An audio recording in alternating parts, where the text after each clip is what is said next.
Yeah.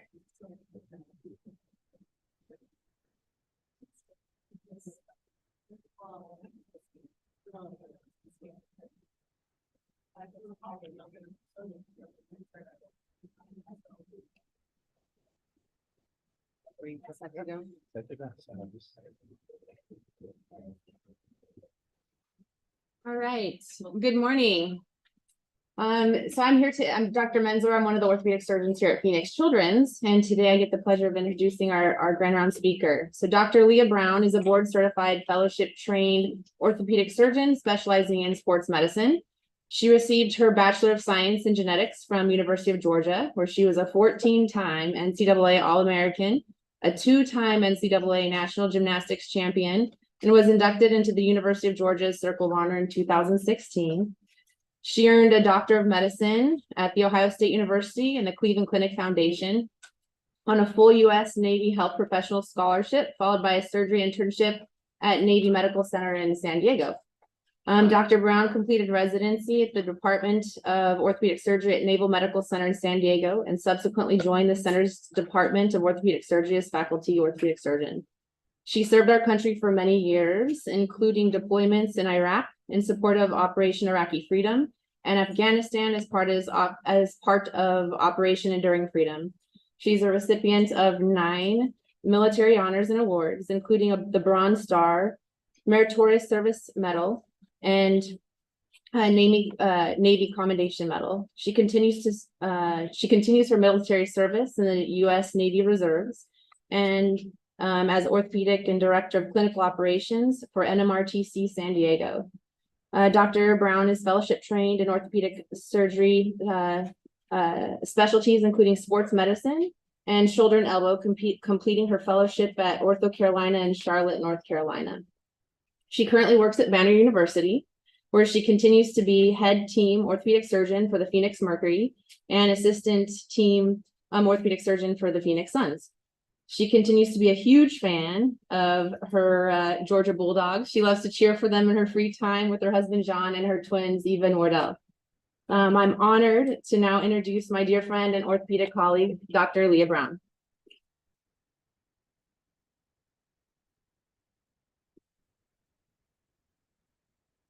Good morning. Thank you for having me. It's such a pleasure to be here.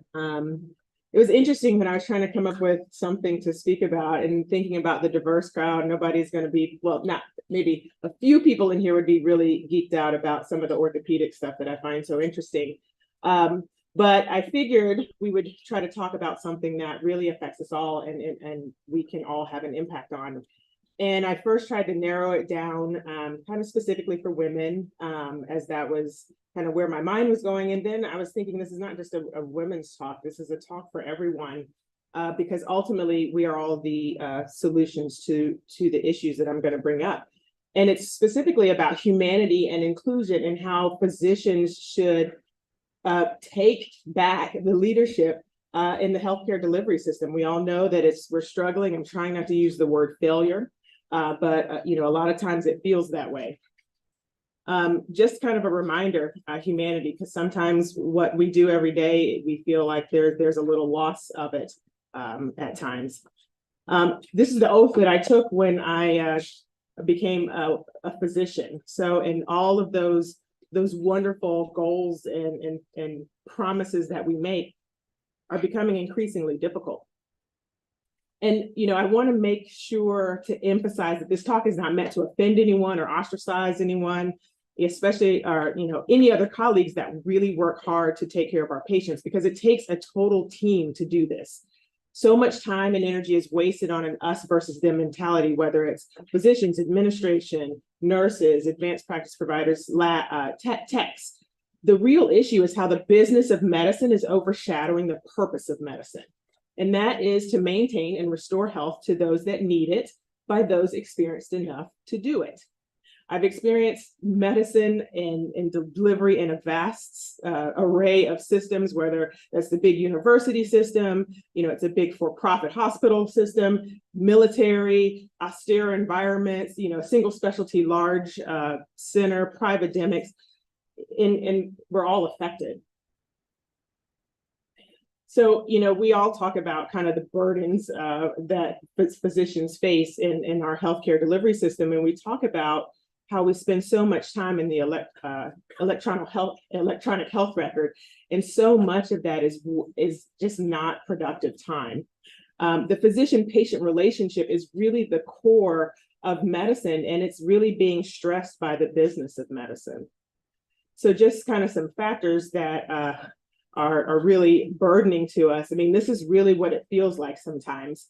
You've got the administrative burden, you've got limited time for patients, losing autonomy, you're trying to advocate for patients, there's shortages, there's moral distress, there are all these things that are just kind of impacting our ability to deliver healthcare the way that we want to do so. So I don't have to talk to you guys about the administrative burden. We feel it every day. It's really talking about the documentation and all of these reporting requirements that we have to do, to satisfy insurance regulations and government oversight and our reporting. This is really leading to limited time for patients as this administrative burden comes. We struggle to provide comprehensive care, to listen to patients, to give them the time that they need to really make them better in a holistic way. We spend so much time trying to do other things. It's really hard, and the things that we really need to do are decreasing our quote productivity time, and we're kind of forced to do it in off hours time, which then has its other impacts. It feels like you're losing autonomy. The healthcare decisions are being made by insurance organizations and hospital administrators and government regulations. And, sometimes you're feeling compelled to prioritize cost-saving things and meet other metrics, sometimes in spite of what you really believe is the best thing for your patient. And that leads us to have, this patient advocacy role. And these are really not a part of our productivity measures. It's part of what we want to do and what we know we need to do. But how that affects us is that it really starts to bear a burden and cause a financial strain. And a lot of people that come out of medical school have a lot of debt. The practice of medicine is appealing, but then you see the financial burden that can come with this process. Sometimes it leads people to leave medicine or not pursue medicine in the way that they wanted to. So ultimately, this is having an impact on patient care. And, the failures in our delivery system can cause delayed diagnosis, you're limiting treatment options, there's inadequate access to care, and ultimately it's eroding patient trust in our healthcare system. I don't like to use the term burnout because it's really not fair. Although appropriate in some contexts, I really, really think that the term moral injury is a better description, because burnout implies that there's a problem with the individual, and we know that that's not really what it is. Moral injury is occurring due to exposure of continuous injurious events like PTSD and just the trauma of having to deal with all of these frustrations. Self-care is super important. Sometimes we don't do it. Physicians are harder on themselves than the average person. It leads, it's cultural, and it starts in medical school training and continues throughout the medical environment. And we really need to shift the culture in making sure we emphasize self-care and not make it feel punitive when we do require self-care. So all of these things are starting to feel like to manifest in physician shortages, especially in underserved areas, which then exacerbates the care disparities. Physicians are often overworked. It leads to increased workloads, longer hours, and diminished work-life balance. And this is creating an environment where we're not able to recruit and retain the best and the brightest. And we need to advocate for immediate solutions to our GME problem. So we have so many unmatched physicians, and there's nowhere for them to go. This is not an us against them, but MDs and DOs should not have fewer options than PAs and advanced practice nurses. But that's just our reality right now with the bottleneck in our limited GME positions. Proliferation of medical misinformation on social media, it's really causing some issues. Much of what we see is misleading and just downright false. And as users share this and reshare posts, myths and misconceptions can really spread quickly. And when patients come across this information and it contradicts what their physician says, it really can cause distrust. And this is really exacerbated if the patient feels that the physician is dismissing them. So this is kind of affecting decision-making, and misinformation can lead patients to choose things that may not be the best for them. We also have to deal with direct-to-consumer marketing. You know, in countries like in the US, you actually have pharmaceutical companies advertising directly to patients. We see it every time we turn on the TV, every time, you know, we open up our computer, there's some ad saying that this medicine is going to cure this said disease, and ask your physician for it. So, you know, this often leads to skewed perceptions from the patient and how they can be cured. There's sometimes pressured prescribing because patients are pressuring physicians to do this, and physicians may believe another course of action is more appropriate. So would a better solution be to advocate for better health literacy instead of direct advertising regarding the disease condition? So as all of this occurs, you get a broader distrust in the institutions, and it's fueled by divisive politics, which means that people are really skeptical of the medical community's advice, and they see it as potentially biased or part of larger conspiracy theories. And you just kind of get this vicious cycle. So, I mean, we can talk about all the legislative interference, all the regulations, all the insurance mandates. I mean, there's a ton of that. And then we start talking about other issues that are affecting the organization within. And so this is when we kind of start diving into the diversity and inclusion issues. And so it's not just about a matter of fairness or ethical impairment. It's really about health outcomes and physician well-being and overall success of the organization. So minority and women physicians are often exponentially affected by this, especially when it comes to underrepresented patients and both underrepresented patients and physicians. With its burdens, like the challenges of discrimination are excessive.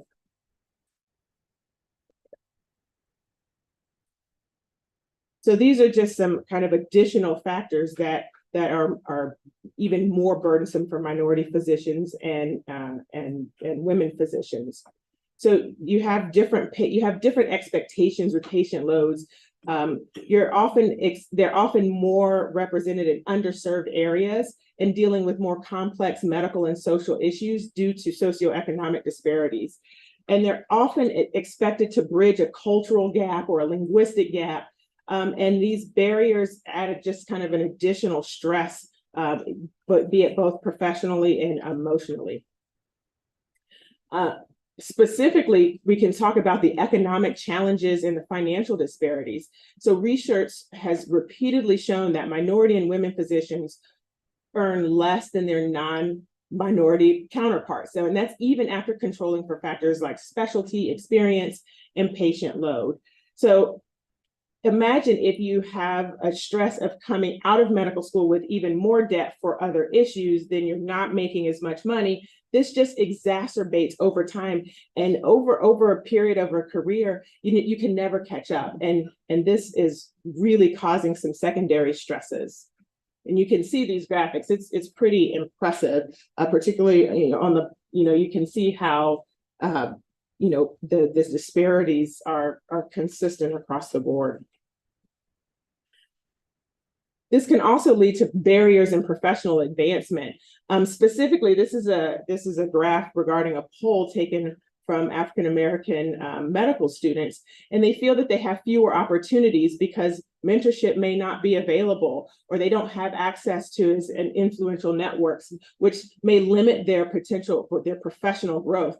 And lack of representation in leadership positions further perpetuates this cycle, creating even more limitations among these populations. There's also research and funding disparities. minority physicians are often pigeonholed into conducting health research into, health disparities, and that they really are kind of forced into this position, and it can be limiting to their academic scope. And studies have shown repeatedly that minority and women researchers have been received significantly less grant approvals, which limit their contribution to science and potentially their career advancement.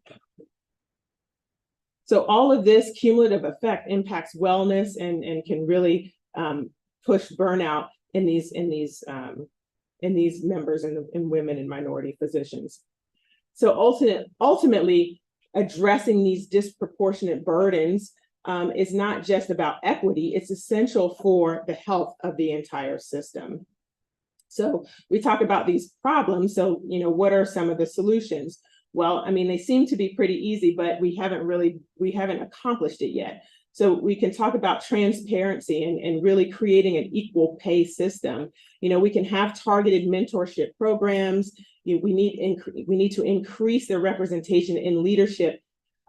We need to broaden, the societal understanding of what inclusiveness actually means. And we really need to address accountability and actually have metrics that measure real accountability. So, and we just talk about how how diversity actually improves patient outcomes, because with a more diverse workforce, you're better equipped to address these cultural and social needs from a diverse population. When your organization mirrors your population, they just oftentimes do better and can relate better. So there are oftentimes some unique health needs of underrepresented groups, and this can actually help decrease disparities. We can focus more on research and innovation, but also importantly, this improves patient well-being and physician well-being and physician satisfaction, leading to retention of important faculty and leaders that need to be represented. So again, this is really talking about organizational and system success. It has been proved over and over that inclusive organizations are more attractive to top talent. And so it leads to better recruitment and retention.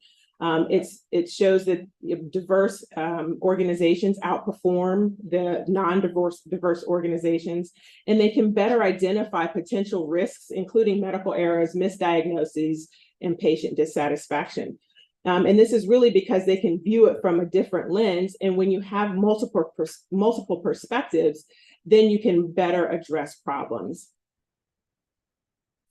So again, I've talked about how improved representation reflecting the community results in a better better outcomes for your organization. So, DEI, that's kind of what I'm talking about, has become a very politicized conversation, and it really should not be relegated to metrics that are inappropriate and outdated, like our Medicare matrix. I mean, it doesn't work that well. Efforts to improve diversity and representation often meet resistance, and understanding the reasons why this is happening is crucial to overcoming the obstacles so we can actually be more successful. So some of the reasons are people really fear change, and many people have just an inherent fear of change, and when the balance of their norm is disturbed, their sense of stability is disturbed. Some people just really don't understand what the DE&I goals are. And some believe like there's some zero-sum effect, and there's going to give preferential treatment to some groups over other groups. And this is a perceived threat that, the zero-sum mentality is just really counterproductive for the goals. There are also cultural beliefs and ideological beliefs that are just deep-rooted in prejudice. It just happens. There are significant concerns regarding meritocracy. And so there's this misconception that improving inclusivity is going to compromise merit-based decisions. And that has just been proven to not be the case. But there is a profound belief that this merit based system is going to crumble. It also, there's also a belief that it can lead to complacency, and some believe that it can have economic repercussions. So, as we work to promote this, understanding the roots of resistance and actually addressing them and having the hard conversations is really important. So in order to improve this, so the way forward is we just have to add value to this discussion and keep having the discussion and keep being transparent about it. Our leadership should be transparent about their goals and explain why this is successful for everyone. So what can we do? Actionable items. So and I talk about expertise and training a lot because I think it's really important to highlight that as physicians, we are very, very well versed in a lot of different aspects in the healthcare delivery system. So much so that people actually try to tell us that we don't know what we're talking about. We do understand the administrative issues. We do understand the financial implications, but we also recognize that we have to prioritize the patient-centered model of what we're doing. We have certainly been trained long enough to be able to understand new ideas as well.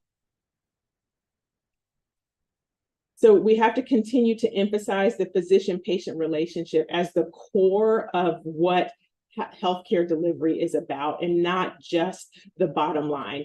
We have to continue to advocate for individualized treatment plans. Algorithms just don't work for everyone, and we're seeing some of the issues that's happening. We also have to be respectful of patient preferences and values, and sometimes, they wanted a holistic approach, and we can be open-minded to provide that. Physicians also need to be the drivers of quality improvement initiatives and to utilize data and research to enhance the process. Physicians are better at finding ways to avoid medical errors and improving patient safety, especially given that we are working in the environment. So we need to be present and advocate for ourselves. We need to be present when policy is made. Physicians, we advocate for patients, but we also need to advocate for ourselves and for the system and be involved in policy and reform. So we need to take the lead in making sure that there's fair reimbursement and that we're allocating resources appropriately. And overall, recognizing our well-being is important and not putting our well-being second, third, and last to everyone else's. We need to actually respect the work-life balance and refuel and refresh and do the things that make us better physicians ultimately in the long run. We don't have a problem with motivation. We definitely have proved that we can stay the course and work hard. So, I believe that this is important because I think physicians have been kind of pushed down the priority pipeline when it comes to leadership in positions. And I think that there's a real need for physicians to be present in the healthcare decision-making leadership at the healthcare leadership table. And, I think that we need to remember that there's a human component to medicine, and that should always be the focus. Medicine is not a hard science. There is an art to it. There's a human aspect to it, and we need to align with each other instead of battling each other for the RVU here and the patient there to really improve the system. And I think that if we do this, we should be able to drive better, significant change to our healthcare delivery system and not have the insurance industry and the politicians do it for us. I think it was interesting for me to kind of do this talk because I really am kind of frustrated in seeing how we are being left behind in the realm of leadership when it comes to decisions in our delivery of healthcare. And so I wanted to open it up and have kind of a discussion and not just speak at people because, it's interesting. I don't know if we actually talk about this enough amongst each other. We talk about it in our small groups, but do we talk about it in the professional setting where it really can make a difference, where the people, like where everybody needs to hear kind of our perspective on it. It's not just about how I can get my 0.4 RVU for this in my dictation, so I can code this and get my productivity up. How, what are the things that we need to do to see better change? And one of the things that's really, really important to me is I really, I don't want to just speak on kind of the diversity aspect of it, because I think it's more than that.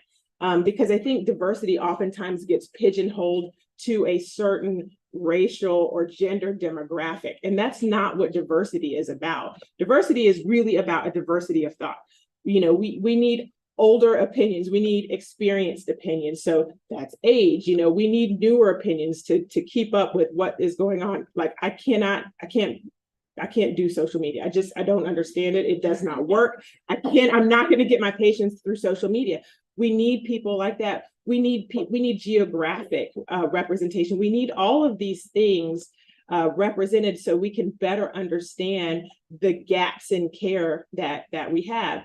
And so one of the things that I have talked about, because it particularly manifested in a conversation, I have to kind of be careful on how I say this, but there are marginalized communities that have made it to a certain point. And as we talked about the gaps in reimbursement and the gaps in salary over time, there are also ways that people have been gaps, like research publications. And we were looking at a person for an award, and it was a woman amongst men in a very non-diverse specialty. I'm sure you could not imagine which one it is. But this person is phenomenal, a game-changing person. Like a lot of people know who this person is.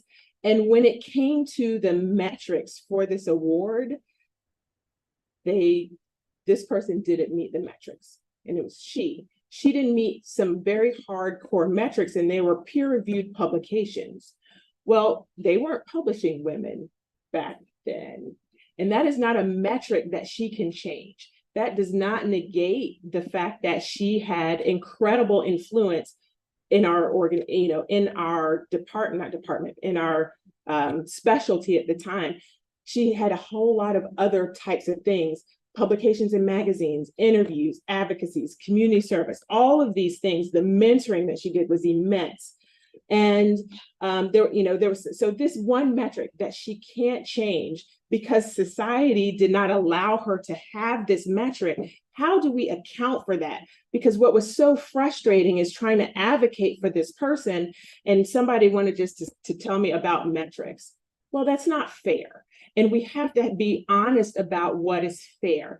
And so instead of asking for people to consider it, how are we going to start accounting for these past injustices?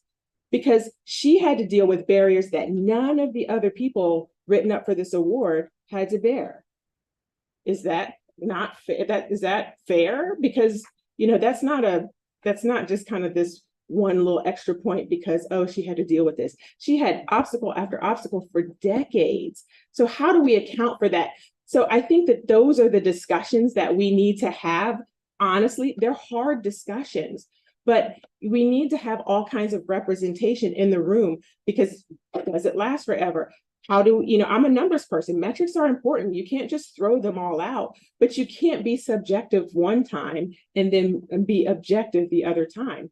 I came across another statistic about how women don't get promoted in the same way. And so we talk about glass ceilings and broken rungs. I don't know if people have heard. Has anybody heard of the broken rung phenomenon? So the broken rung phenomenon is really about how women fall behind early in career progression, like from just kind of in medicine, the assistant professor to associate professor role. They fall behind early because they don't progress as quickly.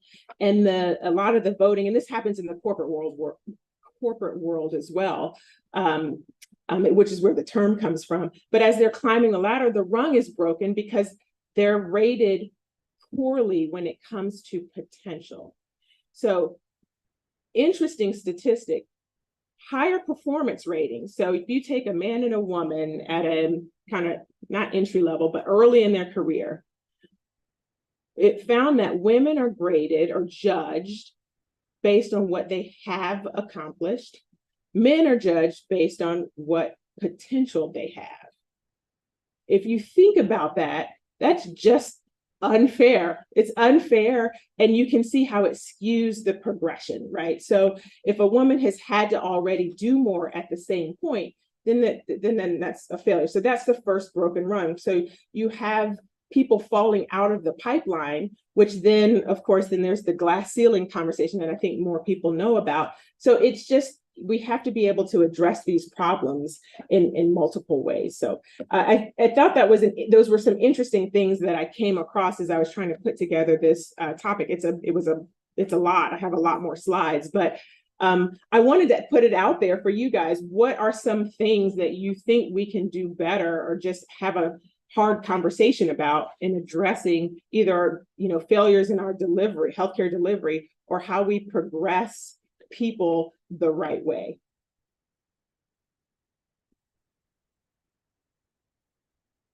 Yeah, that's very helpful. I think just to show some of these various slides that address the differences. I know it's being an important topic, and I think the number as well. One thing I thought is to just do more of that. So in our organization, we have our organization 55 years old. I was the first program chair ever in 55 years, 3 years ago. And I asked the president at the time, like, this is really cool. Like, we should tell everybody, oh my God, like, there's a female program chair, like, what a difference that makes for the meeting. And the president did not want to talk about it.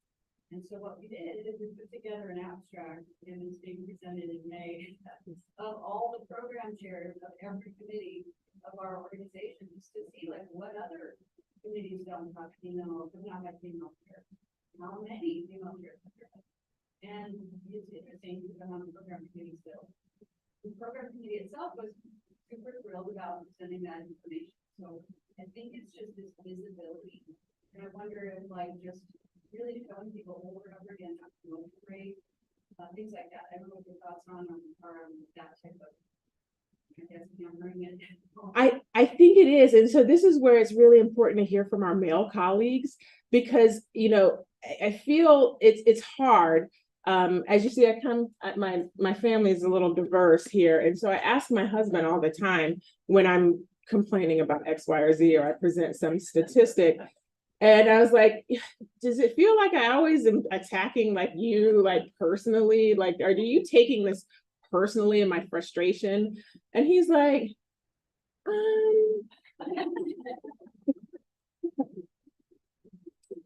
So it wasn't no. But he was like, no, I don't take it personally. He was like, but I feel wrong about it. And he's like, I don't know what to do. I don't have a solution about it. And men don't like to not have solutions and kind of be definitive. It's like, okay, like, here's your X, Y, and Z problem. Let's fix it like this. And then just be done with it and not think about it. Because I mean, like, I wish I had that. Like, I perseverate over things. But like, hearing from our male colleagues, I think, is important. Does it feel uncomfortable in that avoidance of the discomfort? Because I agree with you. I think we should shout it from the rooftops, because it's not about how bad we were. It's about recognizing, hey, this is an accomplishment. It did take this many years, but this is an accomplishment, and we don't need to hide behind what happened in the past. It's in the past. Let's learn from it. Let's see, what did we do different? Was it because no woman raised her hand to volunteer? So then we need to push women to say, hey, volunteer for this. Throw your name in the hat for this, because that also is part of the problem. So this is not just, like I said, it's not a us versus them. This is really a root cause analysis. And so, so that long-winded answer to your statement, but I agree with you. I think it's important for men to not be silent in this part, and address, help us address how we have the hard conversation. I am a physician, I have a leadership position in Phoenix Children's, and I find that I want to kind of go back to the beginning of this, which is like sort of women not women, physicians and leadership, particularly back that aspect of healthcare. And I found that, I don't know, 90% of the tasks I'm doing are things that I've been asked to do, or not things that I've been trained for, right? Because medical schooling, you know, be a doctor, you can be a pediatrician, but I'm doing work in HR, legal, risk, other aspects. And I think that, I think oftentimes physicians are sometimes put in leadership positions where they don't necessarily have the skill set to do that. What in your mind are some, I mean, everything takes time, right? Getting an advanced degree and MBA sounds like a great idea, but when you mentioned all the other struggles that physicians have with time, it's not just as easy as a paycheck. So what are some ways that you think that institutions can better support physicians to be in leadership and be successful? So I think the important thing to understand about physicians is that we know how to learn and we know how to use kind of evidence-based ideas to come to a solution. And I think that that's what we bring to leadership.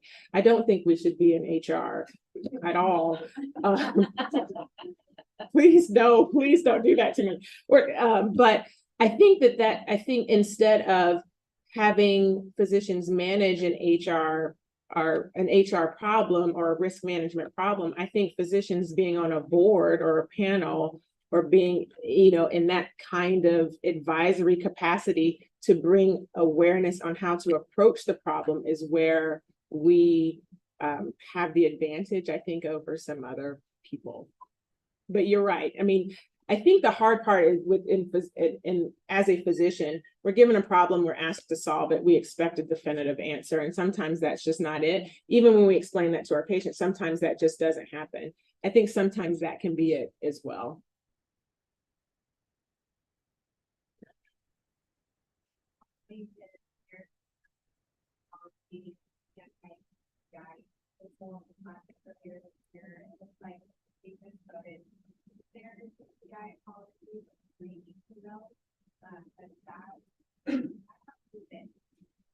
Can you repeat the question for this in one day? So Dr. Perko asked about if I had been following the anti-DEI policy issues in the American Academy of Dermatology, and they recently voted to keep them. I did from afar. I have several friends that are dermatologists, Black dermatologists, and you know, for my own sanity, I read only a little bit just to kind of keep updated. But I think it talks about the problem that I was saying about the attitude around DE&I initiatives and understanding what the resistance is the only way to really move forward with it. The meritocracy issue, the zero sum, like if you take, you know, if you want to include, that means you're excluding. We really have to kind of do a deep dive in who we are as a society to address those kind of root cause dynamics, because I think that that's really what it is. It's fear, a fear of change. It's fear of loss. And there's not a benefit to be seen by some people. But, and what was your thought? About it, like the anti-DEI precedent, but massive enough, quite a bit of it, right?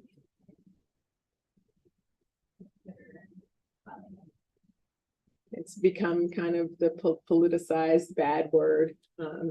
And you know, it's unfortunate that's where we are. I mean, we can come up with different names of different initiatives or different policies. Ultimately, if people don't like it, they can advocate in ways that are successful against it. And social media definitely can emphasize that. Is there a man? Oh, yes, thank you.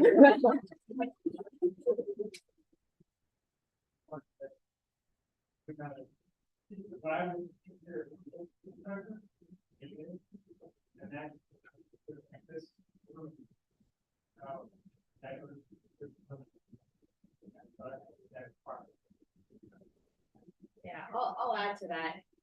So we were able to bring Dr. Brown here on behalf of the Women's Surgical Collaborative. So I have to really commend PCH and Dr. Osley for the support he's given us and to bring like the continued discussion of these issues. So thank you, Dr. Osley, and thank you, PCH. But I want to take a little bit of shift on the questions, but I would like you to comment on how your experience has been as a female leader in a very non-diverse orthopedic group and becoming a team position. The teams like the Mercury and your involvement with the Suns, and how you've gone on to develop those type of leadership roles and comparing those type of positions in other teams are not often. There's very few women team positions, so I don't know if you could comment on that. Well, interesting. That's why I'm in Phoenix. I was recruited to do the job. And what was very interesting was my being a woman had nothing to do with it. And it was kind of the first time I felt that way. And it was a really incredible feeling. Like I didn't have to wear a hat of representing something. It was, I met someone who met someone, and they said, you need to talk to this person, because if you're looking to kind of retire, I think this person would be a great person to come on after you. And I don't think this person knew who I was, but we met and we bonded, and it happened. And it was interesting because I think everyone was surprised when I was asked to do this. So I was brought in and I was the Suns head team doc for a while before I had twins. And people were flabbergasted, like who, even the players, the front office was just like, okay, are the men gonna be okay with this? And you really have to have the conversation. And my Dr. Carter, I'll just say, and so Dr. Carter was like, I never really thought about a man not wanting to talk about his medical problems with her, because she's smart and she knows the answer. And he was just so pragmatic about it. And for the first time in my career, which is not that long ago, this was only 7 or 8 years ago or so, I felt that I didn't have to wear that hat. So I think that says a lot about it. I have been well received. I love working with the basketball teams. It's a lot of work. It's fun to represent in a way that is new. There are not many women that do it at all, but I think I'm happy to see that people aren't as shocked to see me, or at least they hide it better. And it's becoming a norm, because we have now women athletic trainers on the bench. We have women, we're starting to see diversity in all aspects. It's not like in underrepresented, like just whatever it is, there's just so much diversity. Age is another big thing. Like I don't think we talk about the age factor enough, because as we are having some folks retire and the new crew coming in, there does seem to be a little bit of a gap there. So there's that part. Sometimes in the leadership roles, I feel I have been pigeonholed into doing a lot of diversity talks or doing women themed talks, especially at our society meetings.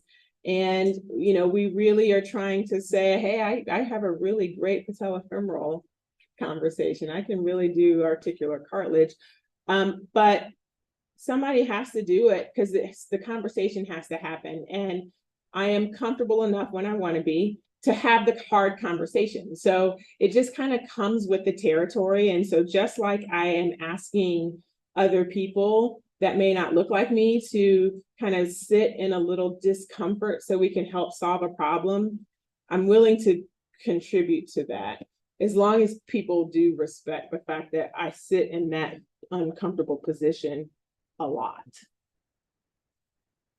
But it's fun. I like being a team doc. A couple of comments on the chat that I think are right up your alley. They're both, I think, from the same person. But she says, one thing I took for granted as a position in the military was equal pay for men and women. Pay was based on time and service and rank. Not so when I left the military and entered academic medicine. enjoyed my time in the military as a physician because we took care of people from all over the world, which was refreshing and informative. I learned every day from people who came from different cultures and countries. So could you talk a little bit about maybe since you were in the military too, compare what you liked about the military and maybe ways that it could be incorporated in the civilian workforce?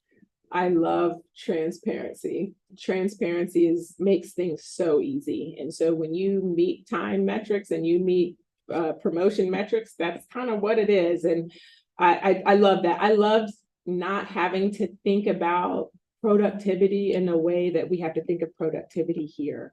It was clean. It was just much easier. Unfortunately, military medicine is mirroring this medicine as well, and kind of some of the transformations that DHA has caused. But I wholly agree with that. And it's freeing. And it's why some people stay in military medicine, because it's not the pay. I'll tell you that. It's definitely not the pay. But it's transparent, and it's predictable. My absolute favorite place to practice medicine was in Iraq and Afghanistan, because it was pure. I was there to do a job. I wrote my scribble note. I documented it somewhere. I communicated. We all worked as a team. Like it was beautiful. It was literally everything in the oath that I had pledged. And even though it was dangerous and heartbreaking, I felt it was medicine at its purest. And I do think it's something that I wish we could all experience at one time, in a way that's not tragic and people are dying. It's unfortunate that that's kind of the way that it had to be, but I was really rejuvenated in life in a lot of ways as far as my decision in my career, because I really found that I was doing what I loved for the reason that I loved it. I just hated why I had to do it. Any suggestions on how that could be incorporated?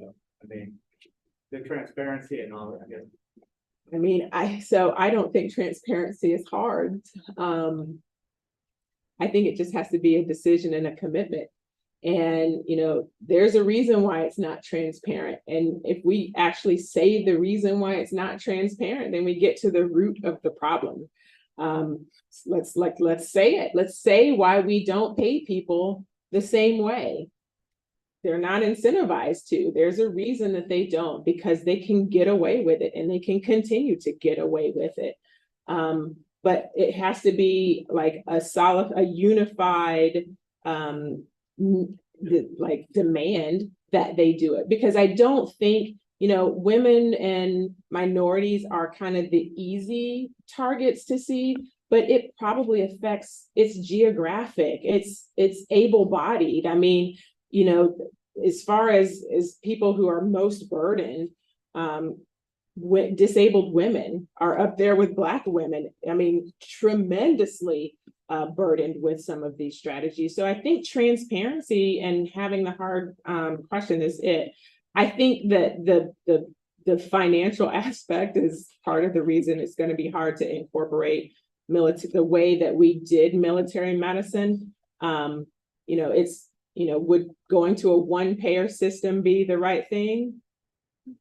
I don't know. It wasn't all roses and sunshine, but I definitely think at least starting with transparency will help.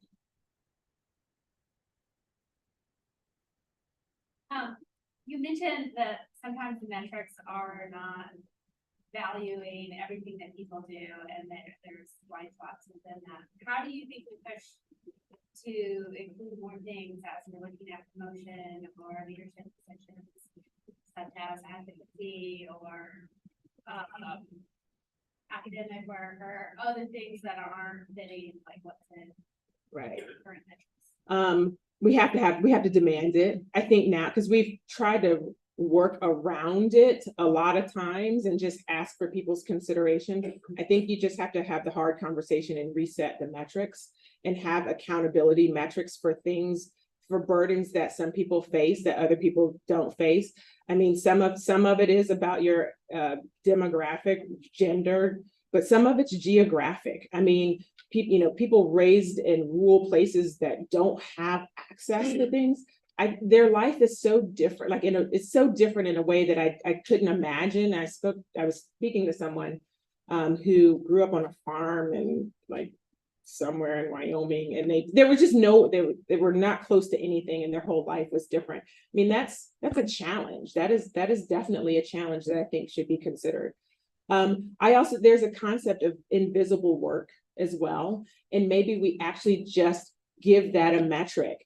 What is the invisible work being done? Women are often more challenged with the burden of invisible work, and that's mentoring, it's creating culture, it's things that are hard to be tangible. Like, as soon as you find someone who's underrepresented or a woman, their request for mentorship is significantly different than some of our other colleagues, and there is that need to try to provide that mentorship or that extra thing, so you help fix the system for the younger generation. But that's time and energy. I think we should make that a metric, is like the invisible work, and give that credit.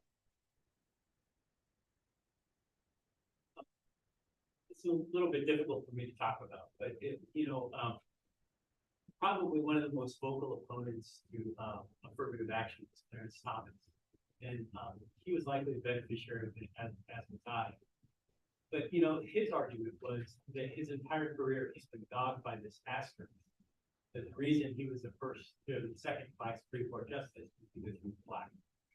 And so I guess I just wonder, with some of these DEI initiatives, is there some downstream fallout for that, where perhaps people are viewed as maybe carrying some asterisk alongside their accomplishments, alongside their rank position? I think that, to me, is actually easy to answer. The asterisk is there regardless if we have the DEI initiative or not. And so, because the asterisk is there, that means we need the DE&I initiative, because it's about creating opportunity. And if we want to fix things, you've got to go to the foundation of the problem. You can't try to limit something up here before you fix the real root of the problem. And I don't think our society is quite there yet to want to address all of the roots of the real problem. And so we're having to be creative. Now, I think that there are better ways to do it, for sure. But I also think that there has to be an understanding amongst a group of people that may not live this reality, to understand that this is the obstacles, it's a different reality. And to be kind of gaslit into saying we're all the same, we've made such progress, there's not a thing anymore, we just need to eliminate that, that's not fair. We can call it anything else, we can reframe it, we can restructure it, we can modernize it, but it's a real burden. And Clarence Thomas is entitled to have his own feeling about it, and his the fact that he has an asterisk, but the fact that he looks the way he looks, in a lot of aspects he's going to have the asterisk anyway. And it's not whether you got there because of it, it's just an asterisk somewhere. But that's talking about the thing that we don't want to talk about. It's the root of the problem. I don't know, does that help? No, I mean, I guess I think that there is, we talk about having a different conversation. I think it's easy to argue in favor of it, but I do think that there are other people there, I think that both some of the beneficiaries can be affected by it, in terms of how their accomplishments are viewed. And then secondly, I guess there is in some ways it's a zero-sum game. There are so many leadership there. And so I think that oftentimes it's a misperception of what DEI is, right? That it's not trying to get somebody to leg up, but it's just trying to sort of cast a broader net. But I think that oftentimes it's misperceived as giving somebody else a leg up, thereby creating this potential playing field. Right. And Yeah. So but I think that really needs to be emphasized.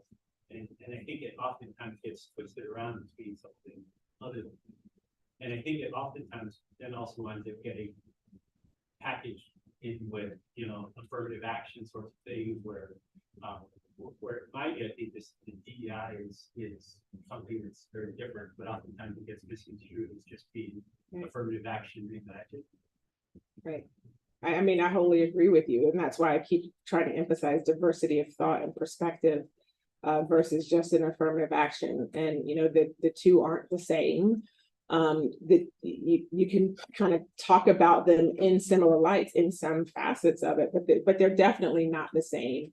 I also think that it's important for people who are fearful of the conversation and don't like the conversation have to understand why. And I think if they understand why, you know, if it's just, I don't want it to change and it's not fair because it is negatively affecting me, then that's the problem. And they have to recognize that that is the problem thinking is I am losing opportunity, where they are not taking into consideration that some people never had the opportunity. And so we're just trying to spread opportunity more fairly, spread it, not give it, spread opportunity. And I think that's, you're right. We just have to keep talking about it the right way.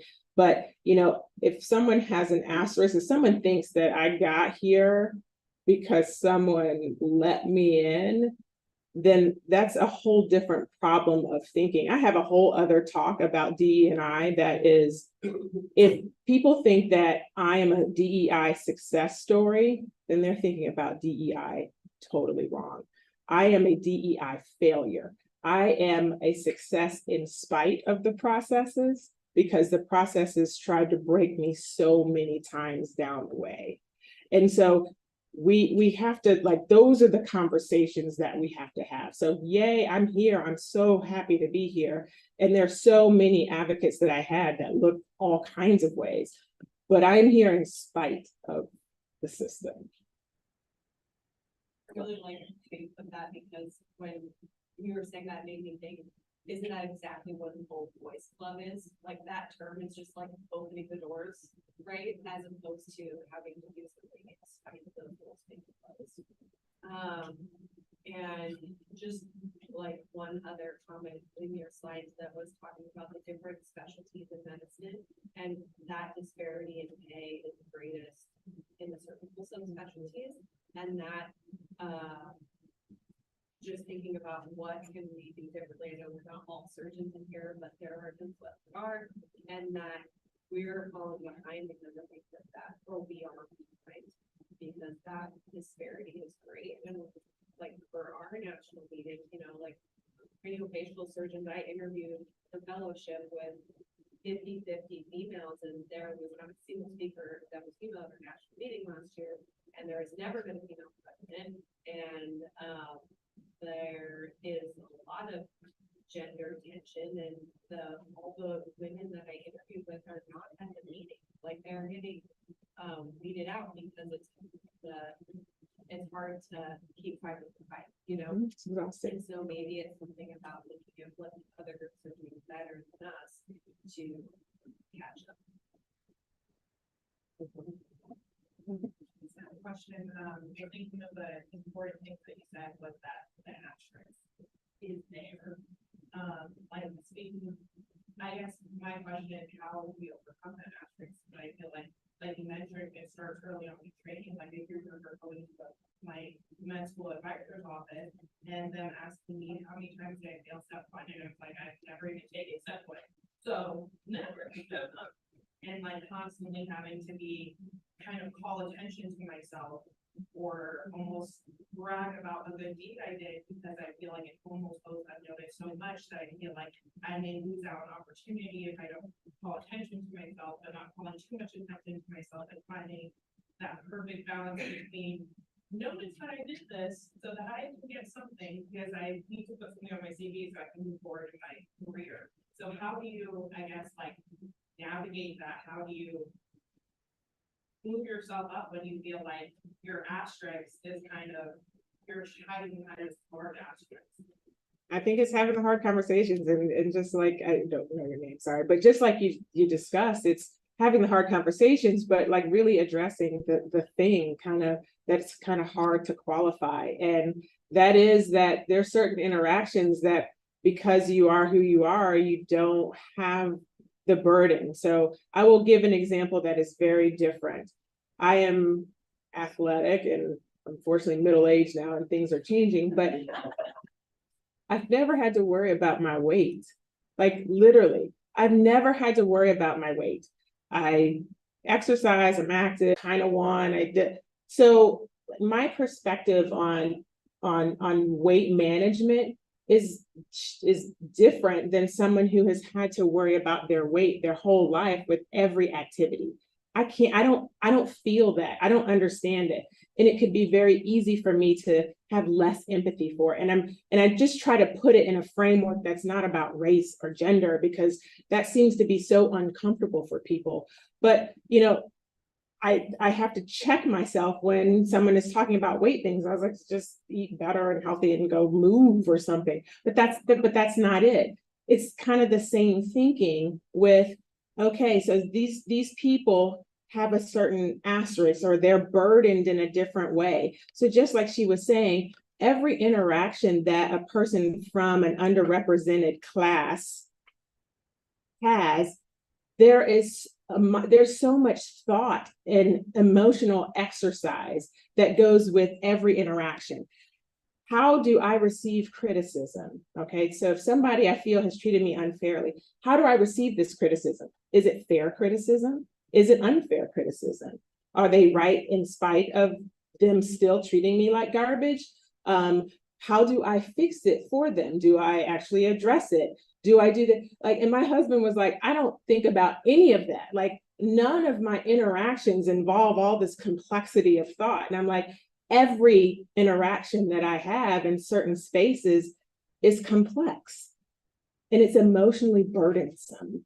And it does take a hit, your well-being can take a hit, because it's really easy to point out, like in some populations, your flaws are really exposed more than your successes, or you're expected to achieve, and everybody else, you know, can make a mistake. One of the jokes was in residency, you know, some of the guys could like make a mistake. Oh my God, you hit the radial nerve, and they joke. It's like it's a joke amongst all, like the whole thing, the whole group, and you know, we call it, you know, doing so. They named a mistake after this resident, and I was like, if I made this mistake, I would be thrown out of residency. Like it certainly wouldn't have been funny, right? So it's having the hard conversation and it's bringing it to the attention of people that don't have to experience that, so they can maybe modify their thinking or maybe not. I don't know, because that's the hard part. The hard part is we have to have a root change in perception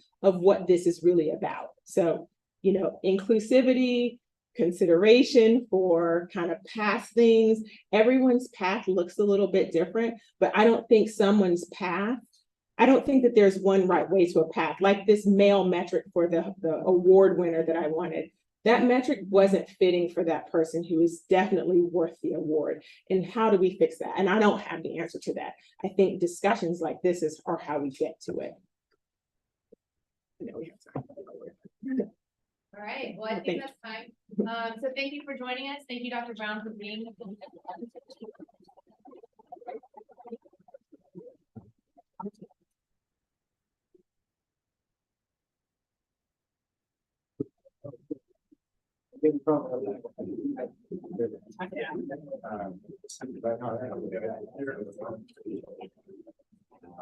Oh, yeah. You're not making you're probably better than some places. Dr. Heinzen did honestly my pleasure to partner up with him. And Dr. You know him, community pediatrician. He's got a great thought already. I'll have a huge talk about the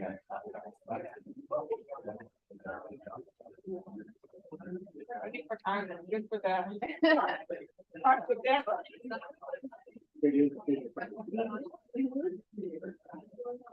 Yeah, the orthopedic surgeon.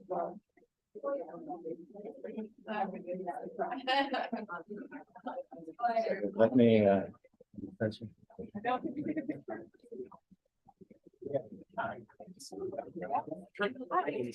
I'm not.